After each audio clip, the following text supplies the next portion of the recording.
Hello everyone, how are you doing? This is MD Tech here with another quick tutorial. In today's tutorial, I'm going to show you guys how to turn off keyboard vibration alerts or haptics on your Android smartphone. So like for Google Pixel, for example. So this should hopefully be a pretty straightforward process here, guys. And without further ado, let's go ahead and jump straight into it. So all you have to do is scroll up or slide up on your home screen and then select the setting gear button and then go and scroll down and find the accessibility tile. And then you want to go down underneath interaction controls and select vibration and haptics.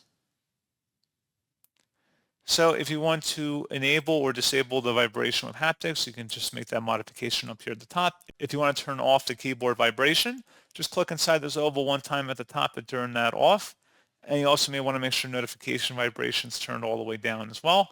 But pretty straightforward process on that, guys. And as always, thank you for watching. I do hope that I was able to help you out, and I do look forward to catching you all in the next tutorial.